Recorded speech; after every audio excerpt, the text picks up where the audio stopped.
નમસ્કાર, હું મનીષા ઠેસી. અમારી યુટ્યુબ ચેનલ ગુજરાત સમુદાયમાં આપનું સ્વાગત છે. આજથી નવા વર્ષની શરૂઆત થઈ ચૂકી છે, ત્યારે ગુજરાત સમુદાયના તમામ દર્શક મિત્રોને નવા વર્ષની શુભકામના.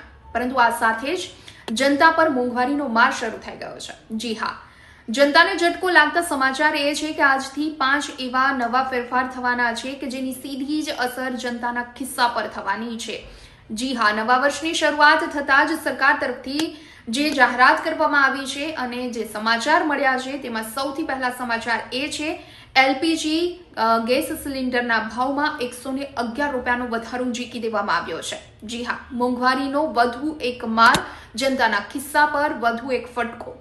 કોમર્શિયલ ગેસ સિલિન્ડરના ભાવમાં વધારો કરવામાં આવ્યો છે. 111 રૂપિયાના વધારા સાથે દિલ્હીમાં હવે આ ગેસ સિલિન્ડર 1580 થી વધી અને 1691 સુધી ભાવ પહોંચ્યો છે, તો મુંબઈમાં 1531 થી વધી 1642 સુધી આ ભાવ પહોંચી ગયો છે.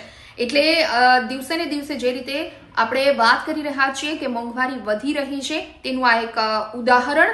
પરંતુ રાહતની વાત એ છે કે જે 14 કિલોના જે ઘરેલું ગેસ સિલિન્ડરનો ભાવ છે તેમાં કોઈ વધારો કરવામાં નથી આવ્યો.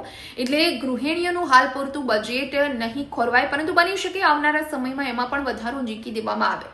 કારણ કે પ્રધાનમંત્રી નરેન્દ્ર મોદીની સરકાર ન હતી અને તે સમયે આ ગેસ સિલિન્ડરનો ભાવ 400 રૂપિયા હતો અને છતાં પણ ભારતીય જનતા પાર્ટી તરફથી ધમપછાડા કરવામાં આવતા હતા, વિરોધ પ્રદર્શન કરવામાં આવતો હતો અને આજે આ ગેસ સિલિન્ડરનો ભાવ 1500 થી 1600 રૂપિયા સુધી પહોંચી ગયો છે. તો આ સિવાય ગઈકાલે મધ્યરાત્રિએ જે સમાચાર મળ્યા અને એ પ્રમાણે એસટી બસના ભાડામાં પણ વધારો ઝીકી દેવામાં આવ્યો છે.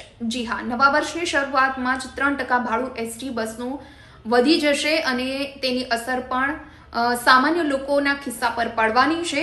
જીએસઆરટીસીના જણાવ્યા અનુસાર આ વધારા બાદ ગુજરાતમાં એસટીનું ભાડું જે છે એ 3% વધી જશે. જીએસઆરટીસી દ્વારા વધારો જે કરવામાં આવ્યો છે એની વિગત પ્રમાણે લોકલ સર્વિસમાં મુસાફરી કરતા 85% મુસાફરો જેઓ સામાન્ય રીતે 48 કિલોમીટર સુધીની મુસાફરી કરે છે તેમને આ વધારાની નહિવત અસર થશે. 9 કિલોમીટર સુધીની મુસાફરી માટે ભાડામાં કોઈ જ વધારો કરવામાં નથી આવ્યો. 10 થી 60 કિલોમીટર સુધીની મુસાફરી કરનારા મુસાફરો માટે આ વધારો લાગુ થવાનો છે. એટલે ક્યાંક ને ક્યાંક એસટી બસના ભાડામાં પણ નવા વર્ષે વધારો ઝીકી દેવામાં આવ્યો છે. સારા રોડ રસ્તા તો સરકાર તરફથી નથી આપી શકાતા, પરંતુ વારંવાર આ રીતે એસટી બસના ભાડામાં પણ વધારો કરી દેવામાં આવે છે, ત્યારે જનતા પર વધુ એક મોંઘવારીનો માર આ પણ કહી શકાય. સમાચારમાં અત્યારે બસ આટલું જ. આવતીકાલે કોઈ નવા ટોપિક સાથે મળીશું. આજનો આ ટોપિક પસંદ આવ્યો હોય તો વિડીયો લાઇક અને શેર કરવાનું ભૂલશો નહીં અને ખાસ અમારી ચેનલ ગુજરાત સમુદાયને સબસ્ક્રાઇબ કરી લેશો. નમસ્કાર.